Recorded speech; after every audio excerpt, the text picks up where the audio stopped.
तो आज के इस वीडियो में अगर आप यूपीएससी या और ऐसे कॉम्पिटिटिव एग्जाम की तैयारी कर रहे हैं तो ज्योग्राफी एज अ रिसोर्स, मतलब ज्योग्राफी जो सिलेबस में है अपने यूपीएससी के, उसके लिए कौन सी बुक लिस्ट या कौन से रिसोर्सेज आपको पढ़ने हैं, इस वीडियो में बहुत कुछ क्लियर हो जाएगा। एक बार इस वीडियो को पूरा देख लो।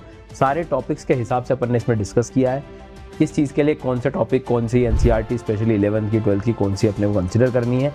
एक बार ठीक से सुनने के बाद, वीडियो को देखने के बाद चीज़ें पहले क्लियर कर लो कि भाई पढ़ना कैसे है। तो चलते हैं आगे वीडियो में।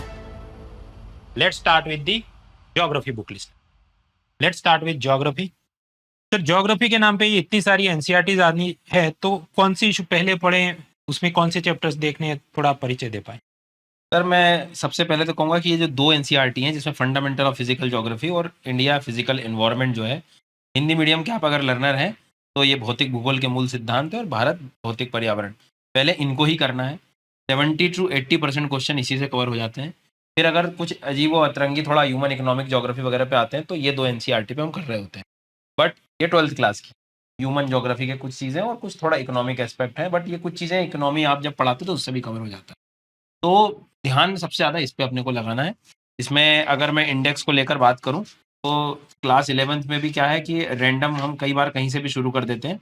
सबसे मैं रिकमेंड करूंगा कि आप चैप्टर नंबर जो तीसरा है वहां से आप सबसे पहले स्टार्ट करें, तीसरा, चौथा, पांचवा, इस तरह से बढ़े।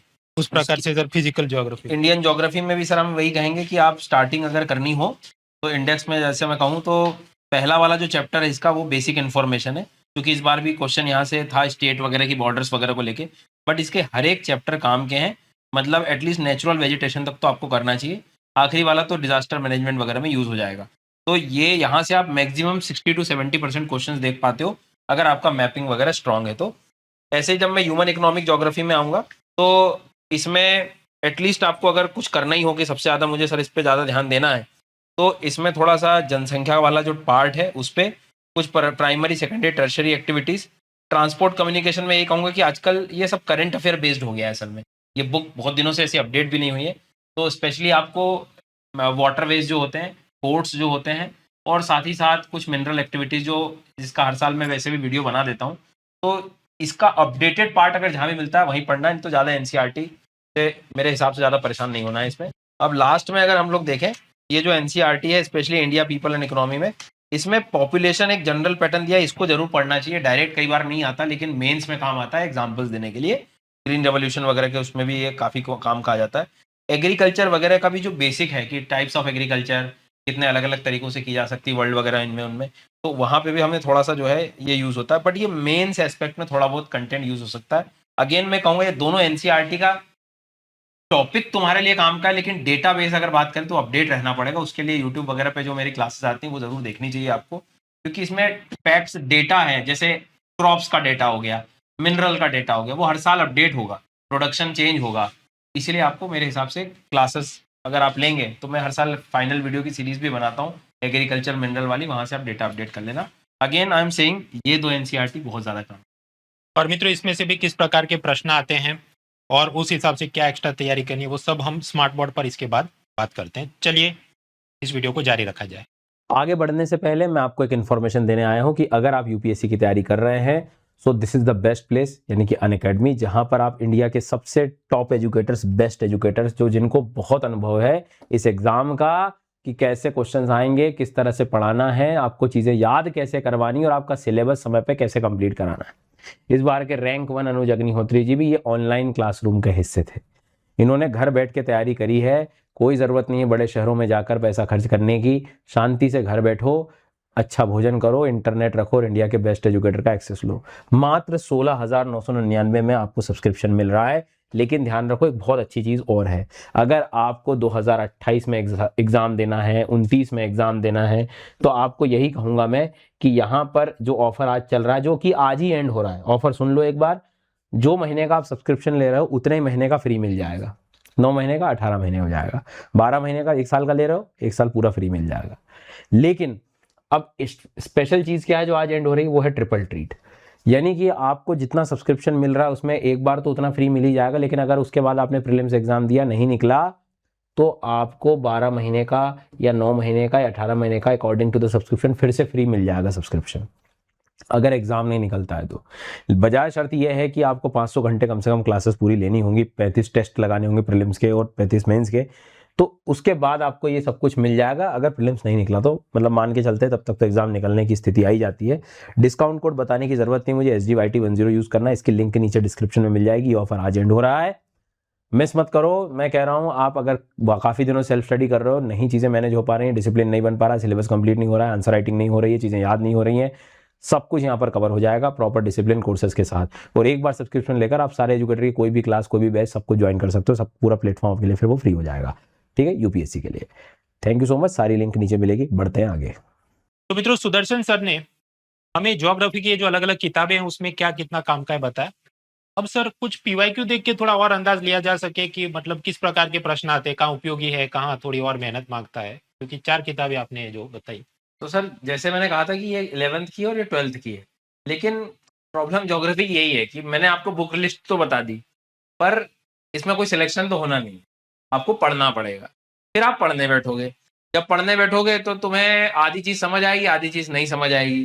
फिर आप अपना पहला अटेम्प्ट देने जाओगे और फिर ना क्या करोगे, आप इस तरह के जो है क्वेश्चन देखोगे कि भाई एक ऐसी नदी आइडेंटिफाई करनी जिसमें एंटीसीडेंट ड्रेनेज है। अब मैं ना आपको ये वर्ड एनसीईआरटी में लिखा बता दूंगा कि ये जो क्लास 11th की इंडियन ज्योग्राफी वाली इंडियन फिजिकल एनवायरनमेंट करके जो आप बुक देख रहे हो, इसमें आपको मिल जाएगा ये वर्ड। ड्रेनेज वाला चैप्टर ओपन करना, पर जैसे ही आप जाओगे आगे कि इट फ्लोज थ्रू 3 कंट्रीज, अब इसमें मैपिंग लगेगी। मतलब एनसीईआरटी के साथ आपको मैपिंग भी ज्ञान होना चाहिए, और मैप भी ऐसा नहीं कि एक मैप खरीद लाए और ऐसे बना के देख, याद होना चाहिए कि नदी का फ्लो कहाँ है। फिर दूसरी बात, ओरिजिन उसका भी, मतलब अगेन फिर वो मैप वाली कहानी पूछ रहा है, और वो ये कह रहा है कि इरिगेशन के लिए महत्वपूर्ण है। फिर ये कह रहा है it does not form distributary, मतलब फिर आपको ड्रेनेज क्या होता है और उसके सारे कॉन्सेप्ट भी क्लियर होने चाहिए। तो 1 या 2 लाइन मैच तो कर जाएगी, पिछले 2-3 सालों से कुछ लाइंस मैच कर भी रही थी, पर अंत में क्वेश्चन सॉल्व करना है ना तुम्हें, तो क्लैरिटी 2-3 चीजों से आएगी। आपको प्रैक्टिस मैपिंग की करनी पड़ेगी, उसके बाद में आपको कॉन्सेप्ट्स क्लियर होने चाहिए, और इसमें फिर नो डाउट एक्सपर्ट की जरूरत लगती है। कोई अगर एक्सपर्ट 8 से 10 साल लगा के अपने जीवन के, और वो भी 24 घंटे से वही काम है, तो तुम थोड़ा सा अगर सोचोगे, अगर हेल्प ले लोगे, तो अपना इसमें कुछ ऐसा जान ही रहा है कि बिल्कुल ही जो है, तो मेरे हिसाब से आपको हेल्प लेनी चाहिए। अगर आपने इस चैनल को एक्सप्लोर नहीं किया ना, तो एक बार करो। इससे ज़्यादा जो मतलब ज्योग्राफी का कंटेंट और कहीं नहीं दिख रहा आपको, इतना फ्री में मैंने पढ़ा रखा है, एक बार कम से कम वो एक्सप्लोर कर लो। तो काफ़ी अच्छा लगा। जैसे सर मुझे आपका, मैं कल बता ही रहा था, ज्योग्राफी पढ़ने में जिस तरह से आप पढ़ाते हैं, तो वहाँ कहीं न कहीं एजुकेटर्स काफ़ी हेल्प करते हैं। कुछ क्वेश्चंस जैसे, मतलब कहना मैं चाहूंगा कि थोड़ा बियॉन्ड एनसीईआरटी भी जाना पड़ेगा। यस सर, ऐसे और भी प्रश्न की जैसे ये अंडमान निकोबार का। हाँ, अब ये अंडमान निकोबार क्या, अब ऐसे वही सेम एनसीईआरटी आप उठाओगे तो इन जनरल पूरे इंडिया का क्लाइमेट दिया हुआ है। अब हम इंडिया का क्लाइमेट तो पढ़ ले रहे हैं, मानसून, लेकिन अंडमान निकोबार भी तो है। अब कुछ कहेंगे नहीं नहीं तो छोटा सा है, ऐसा कहाँ तक ध्यान दूंगा, लेकिन जब आप टीचर जब आपको पढ़ा रहे होते हैं तो साउथ वेस्ट विंड्स पूरी पढ़ाते हैं, ऐसा नहीं है कि नहीं पढ़ाएंगे, फिर आपको वो भी समझा रहे होते हैं। और ऐसा भी नहीं है कि अंडमान निकोबार डिस्कस नहीं होगा क्लास में, होगा। क्यों? क्योंकि अगर रेनफॉल नहीं होगा डिस्कस, तो यहाँ का तुम कभी फॉरेस्ट भी नहीं पढ़ पाओगे, तो वो रेनफॉल का कनेक्शन। तो एज अ वर्ड ढूंढने जाओगे तो शब्द एनसीईआरटी में मिल जाएगा, क्लाइमेट टॉपिक मिल जाएगा, लेकिन प्रॉब्लम अब देखो, दिसंबर से मई के बीच में भी एनसीईआरटी ने 4 से 5 पेज में अलग अलग महीनों का सब दे रखा है, इकट्ठा हो जाता है, समझ नहीं आता। अब क्लास में अगर आप मेरी रहोगे तो मैं तुमको पूरा कैलेंडर वाइज आपको सारी चीजें 2-2 3-3 महीने का समझा रहा होता हूँ। और एक बात और बता दूं, ऐसा नहीं कि ये क्वेश्चन इस बार आ गया तो मैं अगली साल से पढ़ाने लगूंगा। तुम 4 साल पुरानी भी क्लास अगर मेरी देखोगे तो भी ये क्वेश्चन आराम से सॉल्व कर पाओ। तो आप गाइडेंस आपको लेना चाहिए एनसीईआरटी के साथ साथ, मेरे हिसाब से ये भी है। यस सर, और ऐसे मतलब ये इंटरनेशनल बॉर्डर का जो ये पूछ रहा है मैपिंग, आप बहुत कॉम्प्रिहेंसिव जो कराते हैं। हाँ, अब ये मैपिंग में क्या होता है, जब आपका पहले तो इंटरेस्ट अगर नहीं रहेगा ना, तो कभी आप ऑब्जर्व ही नहीं कर पाएंगे कि इनकी भी मैपिंग की जा सकती। तो वर्ल्ड मैप जब आप करते हो, इंडिया का मैप करते हो, तो ये खाली बैठे बैठे भी तुम्हारा दिमाग चलने लगता है। और ऐसा नहीं है कि यूपीएससी ने पहले ऐसे क्वेश्चन नहीं पूछे सर, मतलब इस टाइप के भी पूछे हैं कि क्या सिक्किम राजस्थान के लैटिट्यूड सेम है क्या, तो यहाँ भी मैपिंग ही लग रही है। मतलब अगर आप देखेंगे तो क्या जितना ये स्टेट्स हैं और इन स्टेट्स को कंपेयर अरुणाचल से भी कर रखा है, राजस्थान का अरुणाचल से कर रखा है, तो ये मैप कभी आप ऑब्जर्व करोगे तो इस तरह से भी देखोगे, तब आपको समझ आएंगी चीजें। तो नो डाउट पीवाईक्यू भी हेल्प कर रहे होते हैं, और अगर आपका ये काम कोई आसान कर दे तो फिर तो कोई दिक्कत ही नहीं है। और सर मतलब ये ऐसा है कि 3-4 फैक्ट करके आप जाएंगे तब जाके एक सवाल सॉल्व होता है। हाँ अब दूसरे तीसरे अटेम्प्ट वाली पब्लिक है, वो सब मेहनत करती है, बार बार 4-5 बार रिवाइज करती है, तो आपको भी वो एफर्ट डालनी होगी। फिर आप ये कहें नहीं मेरा नहीं सिलेक्शन हो और रहा है, इसमें भी इंटरेस्टिंग चीज क्या है सर कि तुम सही वाला तो तुम्हें लगाना ही नहीं है, नॉट उसमें भी करेक्ट। नोट करेक्ट लगाना है, तो उसमें आधे इसमें गलत जी हो। सर। फिर अब जैसे मैं मैप का एग्जांपल दे रहा था, अब इसका तुम एनसीईआरटी के नाम पे गुणगान नहीं गा सकते, अब फैल जाएगा रायता। तो फिर आपको मैप की पूरी सीरीज करनी पड़ेगी। अब बच्चे कहेंगे अरे नहीं नहीं जो न्यूज में था हॉर्मुज न्यूज में था इसलिए आ गया। अरे हॉर्मुज स्ट्रेट न्यूज में था, लेकिन जब आप पूरी मैपिंग पढ़ते हो तो आप वहां का पर्शियन गल्फ पढ़ते हो, पर्शियन गल्फ तो छोड़ो उसके आसपास की सारी कंट्रीज पढ़ते हो। जब तक वो ज्ञान नहीं होगा इस तरह का क्वेश्चन ही नहीं, आप नहीं तो वो क्वेश्चन क्या कह रहा है कि स्ट्रेट ऑफ हॉर्मुज से गुजरते समय कौन से देश मिलेंगे या उसके पहले कौन से देश आ रहे होंगे। तो वहां का मैप आपको बिल्कुल प्रिंट होना चाहिए। तो आप सोचो कि एक दिन पढ़ लूं तो काम हो जाएगा, तो नहीं, आपको प्रॉपर डिटेल में सारी चीजें पढ़ना होगा। और धीरे धीरे करके यू विल रियलाइज कि पूरी दुनिया ही साल भर में न्यूज में थी।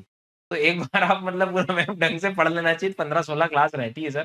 तो ऐसे पहले भी सवाल आए थे कि जब अमेरिका ने अपनी सेना अफगानिस्तान से वापस ले ली तो उन्होंने पूछा अफगानिस्तान के आस पड़ोस के कौन से देश हैं, फिर सब शाणे कहते हैं अच्छा ये तो करंट में था। Current भाई पण तू पढ़ के गया था कि नहीं, यही बात बोलो।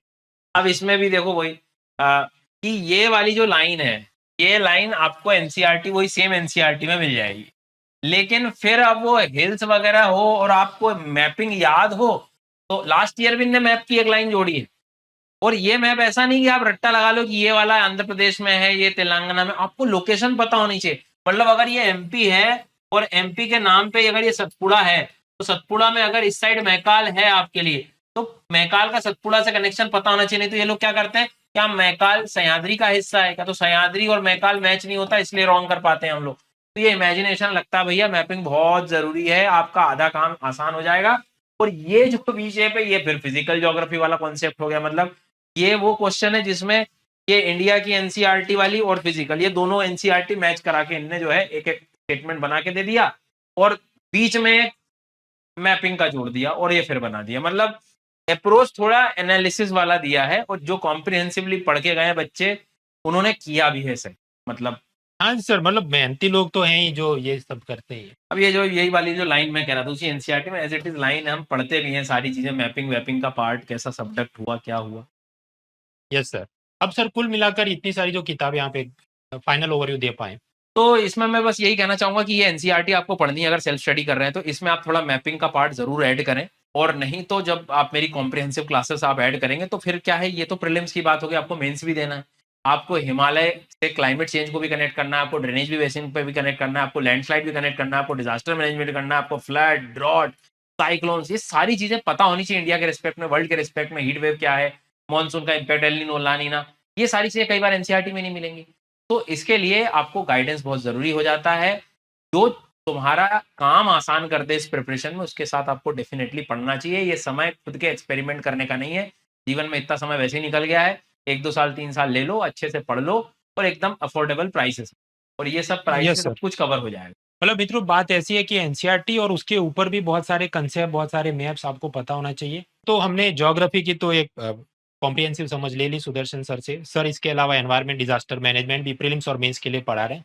सर इस बार का पेज पर तो मतलब एनवायरमेंट तो हमेशा से विचित्र ही रहा है। रैंडम अबाउट अस और organisation, treaty, species, pollution, energy पूछा जाए। कुछ कुछ चीजें हालांकि जो सीरीज में कवर होती है कंटेम्पररी इशू, जैसे माइनिंग हुआ, क्लीन एनर्जी, वो आप कर सकते हैं। इस बार सर हालांकि थोड़ा सा एनवायरमेंट के प्रश्न कम आए थे। विचित्र तो वो विचित्र जैसा तो है हमेशा वो लगी। वैसा ही रहा है। हालांकि कुछ जगह सर अब मुझे फील होता है कि सुकून से पढ़ते, ये जैसे गिबन का हाँ, सवाल सर, ये हाँ। आपको क्या लगता है इसमें? सर एक्चुअल में इनके 3-4 पिलर्स हैं जहाँ से क्वेश्चन आना ही है, और आपका पूरे साल भर के दायरा अगर लर्निंग का अगर अच्छा रहा तो कहीं ना कहीं बैठ जाती है। जैसे ये होलॉक गिबन्स, मैं ये नहीं कहूंगा कि ये तो तुमको जो है तुमसे सॉल्व होना ही चाहिए था ये, लेकिन प्रीवियस ईयर के जब क्वेश्चन देखोगे तो आप मेंटली दिमाग में एक रखो कि भाई एक क्वेश्चन ये लोग पूछते हैं स्पीशीज को लेकर, तो ये होलॉक गिबन्स वगैरह को लेके और फिर उसका पूरा हैबिटेट भी जानते हैं। अगर आप नेशनल पार्क्स वगैरह बहुत अच्छे से पढ़ रहे हैं तो नॉर्थ ईस्ट में इसका जनरली ये पढ़ा जाता है। मतलब अगर आप ढंग से सही जगह से पढ़ रहे हो तो ये पढ़ लिया जा रहा होता है। फिर उसको लेकर उन्होंने सेंचुरी वगैरह, मतलब आप तैयार रहो, न्यूज़पेपर में अगर कोई भी स्पीशीज आ रही है और उसका हैबिटेट आ रहा है नेशनल पार्क के साथ, वो तुमको मतलब जो है मिलना ही मिलना है। अब लेकिन ये है कि दोनों का कंपैरिजन पूछ लिया तो यहाँ इस बारे में शायद हो सकता है कि थोड़े बहुत बच्चे कंफ्यूज हो जाए। जी सर, अब क्या होगा कि यही इंटरनेट से सब लोग कंपाइलेशन डालेंगे, पर वो पहले से मेहनत करनी हाँ, वो ये जरूरी साल है। भर की मेहनत है। देखो इन्वायरमेंट और एक्स्ट्रा सर साइंस टेक में मैं कहूंगा कि रिसोर्सेज जो बने हैं उससे ज्यादा अगर देखोगे क्वेश्चन तो उसका एकमात्र रीजन है करंट अफेयर्स। वहीं से आपको कुछ अतरंगी चीजें देखने को मिलती हैं। मैंग्रोव जैसा क्वेश्चन स्टेटमेंट जब आप उसके क्वेश्चन को देखोगे तो स्टेटमेंट थोड़े बड़े हैं, लेकिन आप थोड़ा अपने आप को काम कंपोज रख के पढ़ोगे तो ये चीजें समझ में आ जाएंगी कि मैंग्रोव्स जो फॉरेस्ट हैं वो कोस्टल प्रोटेक्शन के लिए बनाए गए हैं। अब वो सॉल्ट सेंसिटिव कैसे हो सकते हैं अगर वो कोस्टल रीजन में है तो? भाई समुद्र के तट पे तो नमक वैसे ही होता है, तो सेंसिटिव कैसे होंगे? दे आर द हेलोफाइट्स, उनको तो पसंद है नमक, ठीक है। उसके बाद में वो कह रहे हैं कि by withstanding tidal surges and offer, ये तो अच्छी बात है, मतलब मैंग्रोव का फायदा बता दिया इन्होंने। पहले वाले में कह रहे हैं कि मैंग्रोव रिड्यूस टाइडल एनर्जी, चलो यहाँ तक समझ में आता है। फिर से वही बात, फ्रेश वाटर स्टोर करना, फिर जो है मतलब पेडी कल्टीवेशन वगैरह सब कैसे करोगे, वहां पूरा ही एरिया नमक का है, खारे पानी का है। ये स्टेटमेंट जनरल पढ़ के भी आप डिलीट कर सकते हो और तीसरे को सही ले आ सकते हो। तो ये लिखा भी अपन ने कि इसको आप कैसे सॉल्ट वाटर में कैसे कन्वर्ट कर दोगे आप, ठीक है। और वो सॉल्ट से दूर कैसे रह सकते हैं, उनका जीवन ही वही चल रहा है basically, this is a type of adaptation. तो कुछ क्वेश्चन जनरल उसमें आते हैं जो शांति से सॉल्व किए जा सकते हैं। अक्सर इस टाइप के क्वेश्चन में बच्चे सर कमेंट करते हैं कि एसी में बैठ के तो बड़ा आसान है क्वेश्चन सॉल्व करना, बट द रियलिटी इज मैं भी चाहता हूं कि आप उसी मानसिकता के साथ जाएं कि कोई टेंशन नहीं है, टेंशन फ्री होकर मुझे पेपर देना है, तो तुम्हारे क्वेश्चन ही सॉल्व होंगे, फायदा आप ही का है। सर अब ultimately it is a pyramid कि जो टॉप 13,000 लोग हैं, हाँ। 1000 की वैकेंसी के सामने, उनका सिलेक्शन होना है। सिलेक्शन जिनका हो गया उनको बधाइयाँ, जिनका नहीं हुआ तो फिर आप ये जो अपना गुस्सा निकालते हैं, teachers are very easy punching bags की कमेंट में जाके कुछ भी नेगेटिव लिख लो, but that is not going to change the outcome. इससे बेहतर है कि जो पढ़ रहे हैं पढ़ा रहे हैं सुकून से पढ़ते रहो। जो सिलेक्ट हुए उनसे भी आप घृणा ना करें, आप उनसे सीख लीजिए कि भाई अच्छा वो ज़्यादा पढ़ के गए थे, उन्होंने कुछ एलिमिनेशन लगाए, वो सही हुए होंगे, हम भी और मेहनत करेंगे, अगले साल हम क्लियर होके दिखाएंगे। सर लेकिन ये जो इतने बिखरे बिखरे रिसोर्सेज हैं, कुछ आप के पिलर्स बता सकते?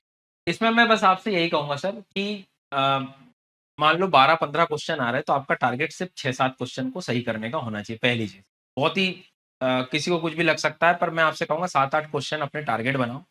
नेशनल पार्क वाला, वाइल्ड लाइफ सेंचुरी वाला पिलर बहुत स्ट्रॉन्ग करो। क्लासेस मेरी फ्री की भी है, पेड में भी मिल जाती है, फ्री में वाली सीरीज भी देख सकते हो। पूरी मैपिंग से ठीक से करो, इंडियन ज्योग्राफी कनेक्ट करो, वहाँ रिवर विवर भी पूछते रहते हैं। स्पीशीज न्यूज़पेपर की कोई मत छोड़ो, भले ही आप हफ्ते में एक बार देखो लेकिन पूरा हफ्ते भर के अच्छे से करके रखो। तीसरी इंपॉर्टेंट चीज क्लाइमेट चेंज, उसको मतलब पेपर बनाने वाले को अजीब लगेगा अगर इन्वायरमेंट का पेपर दिया और क्लाइमेट चेंज वाला टर्म नहीं दिया तो। इसमें सबसे बढ़िया तरीका है जो कॉन्फ्रेंस ऑफ पार्टीज हर साल होती है उसको लेके एक आध बार आप पढ़ के जाओ एटलीस्ट, उससे आपके क्वेश्चन।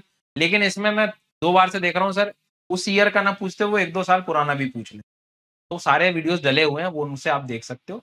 तो न्यूज़पेपर और थोड़ा पोल्यूशन, इस बार पोल्यूशन कम दिखा था, पोल्यूशन हमेशा आ रहा है, इंडस्ट्रीज कौन कौन सा पोल्यूशन रिलीज करती हैं वो वाला फैक्टर आप पढ़ के जाओ।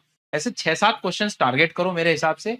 Wild life protection act, water act, air का जो एक्ट है, ऐसे 3-4 एक्ट है इंक्लूडिंग द फॉरेस्ट, ये 4-5 चीजें पढ़ लो, आपका काम हो जाना है।